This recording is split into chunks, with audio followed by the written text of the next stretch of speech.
तो नमस्कार दोस्तों, जय हिंद। मेरे वीडियो को इतने सारा अच्छा रिस्पॉन्स देने के लिए सबसे पहले तो आप सभी का बहुत बहुत धन्यवाद। आज फिर से एक बार बहुत जानकारीपूर्ण वीडियो लेकर आपके सामने उपस्थित हुआ हूं।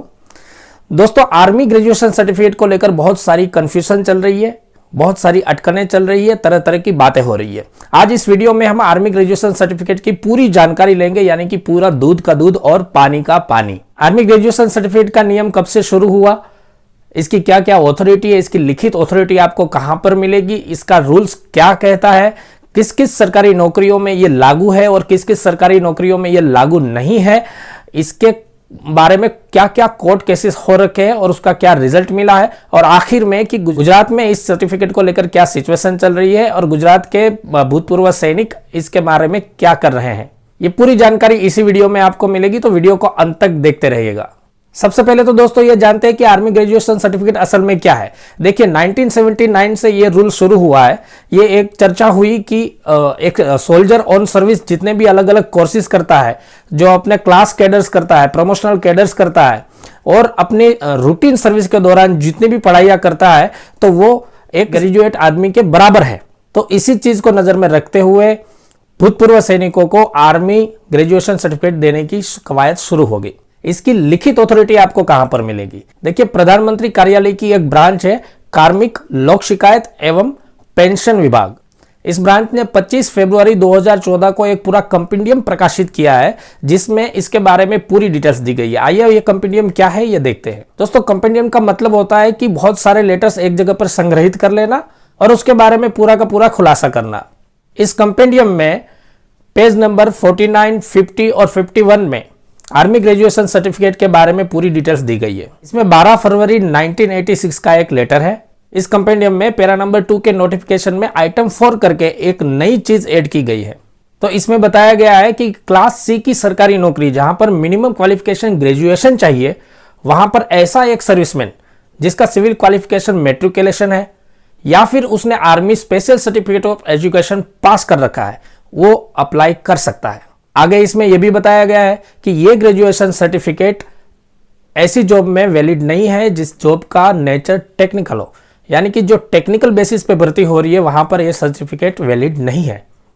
एक विशेष जानकारी और दी गई है इसमें कि क्लास सी की अगर कोई टेक्निकल जॉब है, वहां पर अगर अपॉइंटमेंट कमेटी ये मानती है कि ये एक सर्विसमैन इस जॉब को करने के लिए काबिल है, तो वो जॉब ऑथराइज कर सकती है। उसके बदले में वो थोड़ी बहुत टेक्निकल ट्रेनिंग भी उसे दे देंगे। इसमें आगे यह भी बताया गया है कि ग्रुप सी और डी की सरकारी नौकरियों में अगर एक सर्विसमैन ने क्लास 1 कर रखा है और उसकी सर्विस 15 साल पूरी हो चुकी है, तो अपॉइंटमेंट कमेटी अगर चाहे तो उसको एजुकेशन में रिलैक्स दे सकती है और उस जॉब को करने के लिए ऑथराइज कर सकती है। अब बात आती है कि यह सर्टिफिकेट आप कब ले सकते हो। इसका रूल्स ये है कि आपकी 15 साल सर्विस अगर कंप्लीट हो चुकी है तो आप अपने रिकॉर्ड को, इस सर्टिफिकेट को इश्यू करने के लिए आवेदन कर सकते हैं और रिकॉर्ड आपको यह सर्टिफिकेट इश्यू कर देगा। आप एनओसी भी ले सकते हैं। 15 साल सर्विस कंप्लीट होने के बाद में एनओसी लेने में कोई दिक्कत नहीं है और आप अगली सरकारी नौकरी के लिए आवेदन कर सकते हैं। लेकिन ये एनओसी तभी तक वैलिड होती है जब तक कि आप पूरी तरह से रिटायर्ड होकर घर नहीं आ जाते। इस कंपेंडियम में reservation, relaxation, age relaxation, education relaxation, इनके बारे में बहुत सारी जानकारियां दी है।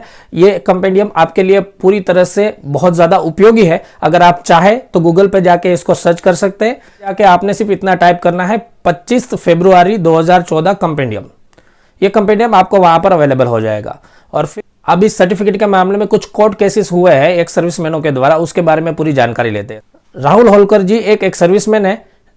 ये बैंक ऑफ इंडिया में गार्ड की नौकरी कर रहे थे, लेकिन बाद में मौका मिलते ही इन्होंने बैंक ऑफ इंडिया के क्लर्क के लिए अप्लाई किया।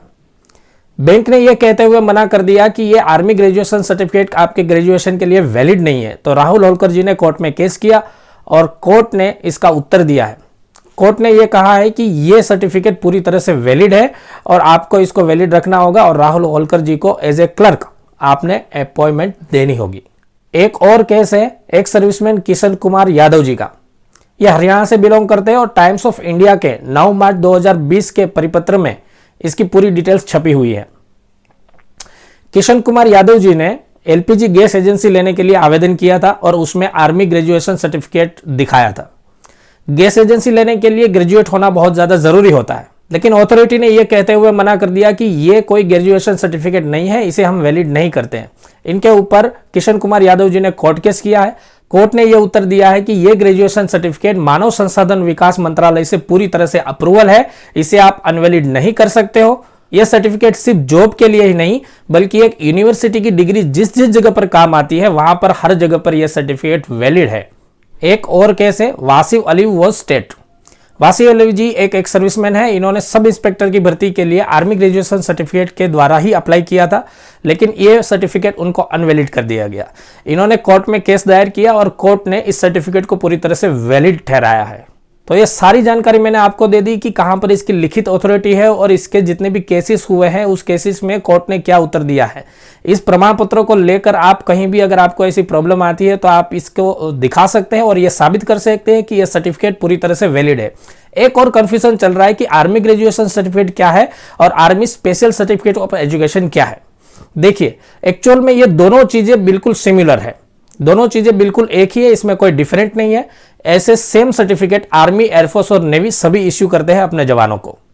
अब बात करते हैं कि किन किन सरकारी नौकरियों में इस सर्टिफिकेट को पूरी तरह से वैलिड किया गया है। देखिए, एसएससी सीजीएल ये एक सर्विसमैन के लिए बहुत अच्छी जॉब होती है। इनमें काफी अलग अलग टाइप की जॉब्स होती है, जैसे कि इनकम टैक्स ऑफिसर होता है, इनकम टैक्स असिस्टेंट होता है, ऑडिटर इन सीजीडीए होता है, ऑडिटर इन सीएजी होता है। तो बहुत अच्छी जॉब है। आप स्क्रीन पे देख रहे हैं वो इस जॉब के लिए एक नोटिफिकेशन आया हुआ है, उसका कटिंग है जिसमें साफ शब्दों में लिखा हुआ है कि army special certificate of education इसमें वैलिड है।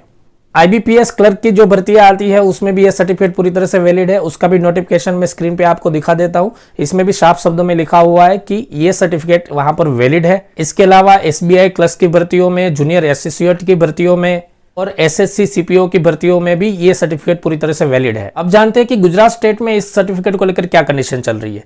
देखिए, स्क्रीन पे मैं आपको दिखा रहा हूं सैनिक कल्याण एवं पुनर्वसवाट की वेबसाइट के ऊपर उसका एक स्क्रीनशॉट मैं आपको दिखा रहा हूं। इसमें पूरी तरह से लिखा गया है कि जो एक सर्विसमैन मैट्रिकुलेशन पास है उसके लिए यह सर्टिफिकेट वैलिड है और इस सर्टिफिकेट के ऊपर हर उस जगह पर अप्लाई कर सकते हैं जहां पर ग्रेजुएशन क्वालिफिकेशन मांगा जाता है। एक सर्विसमैन है ओम प्रकाश चौहान जी, जिन्होंने आर्मी कोटे को लेकर कोर्ट में केस दायर किया हुआ है। इसका भी लिंक मैं आपको डिस्क्रिप्शन में दे दूंगा और स्क्रीन पे भी दिखा रहा हूं। इन्होंने यूनिवर्सिटी में जूनियर क्लर्क की भर्ती के लिए अप्लाई किया था, तो उन्होंने जवाब दिया कि हमारे पास ऐसा कोई परिपत्र नहीं है कि आर्मी एक सर्विसमैन को इस कोटे पर लेना है। ये एग्जाम पास कर चुके हैं और इन्होंने कोर्ट में केस दायर किया हुआ है कि यह कोटा लागू है। सैनिक कल्याण और पुनर्वसवाट की वेबसाइट पर पूरे साफ शब्दों में लिखा हुआ है कि कितने % कोटा है। तो ओम प्रकाश चौहान जी अपनी हिम्मत करके कोर्ट में केस लड़ रहे हैं। मैं तो यही कहूंगा दोस्तों कि आप सभी इनका सपोर्ट करें और आपके साथ भी कोई ऐसी प्रॉब्लम है तो दुनिया को दिखाएं और कोर्ट में जाके अपनी हिम्मत दिखाएं और अपने अधिकारों के लिए लड़े। गुजरात में तो आजकल माजी सैनिक संगठन बहुत ज्यादा एक्टिव है, बहुत ज्यादा सक्रिय है और मैं बहुत बहुत धन्यवाद करना चाहता हूं जितेंद्र भाई निमावत जी का। आप संगठित रहे, संगठन को मजबूत बनाएं और अपनी समस्याओं को आगे ले जाएं और समस्याओं के साथ में लड़ें और अपने अधिकारों को प्राप्त करें। इस चैनल का नाम याद रख लेना, चैनल का नाम है सैनिक मंत्रा। इस चैनल में हम आर्मी में भर्ती होने के लिए भी इंफॉर्मेशन देते हैं, ऑन सर्विस कैसे मैनेजमेंट करना है उसका भी इंफॉर्मेशन देते हैं ताकि आपका भविष्य ज्यादा मजबूत और सुंदर हो जाए। और जो रिटायर्ड भूतपूर्व सैनिक बैठे हैं उनके लिए काम की हर एक चीज हम इस चैनल्स में अपलोड करते रहते हैं, आपको हर एक इंफॉर्मेशन प्रोवाइड करते रहते हैं। तो प्लीज इस वीडियो को लाइक कीजिएगा, ज्यादा से ज्यादा शेयर कीजिएगा। आप हर एक आदमी जो इस वीडियो को देख रहे हैं वो एक भी शेयर कर देगा तो हमारे भूतपूर्व सैनिकों के पास ये इंफॉर्मेशन पहुंच जाएगी। काफी हमारे भूतपूर्व सैनिक है जो ऐसी समस्याओं से लड़ रहे हैं और उनकी जिंदगी बेरोजगार बन के बैठी हुई है। शायद आपका एक शेयर ही उसकी जिंदगी को इंफॉर्मेशन प्रोवाइड कर देगा और वो कहीं ना कहीं सरकारी जॉब में लग सकता है। तो इतनी मदद कीजिए और इस चैनल को सब्सक्राइब भी कीजिए ताकि ज्यादा से ज्यादा लोगों तक हम पहुंचा सके। किसी और टॉपिक के बारे में अगर आपको जानकारी चाहिए, कोई वीडियो चाहिए तो आप जरूर से जरूर इस कमेंट्स में लिख दीजिएगा। हमारे किसी भी वीडियो के कमेंट्स में लिख दीजिएगा, हम आपके कमेंट्स के ऊपर अमल करेंगे और आपके लिए एक नया जानकारी भरा वीडियो लेकर आएंगे। दोस्तों, ये चैनल सिर्फ आप ही लोगों के लिए बनाया गया है, आप हमें सपोर्ट कीजिए। हम बहुत ज्यादा मेहनत कर रहे हैं, ज्यादा से ज्यादा इस चैनल को शेयर कीजिए और हमारे भूतपूर्व सैनिकों और ऑन सर्विस सैनिकों तक पहुंचाइए ताकि सभी को उनके लायक जानकारी मिल सके और जिंदगी में कुछ आगे, कुछ नया, कुछ बड़ा कर सके। इस वीडियो में बस इतना ही। नमस्कार, जय हिंद।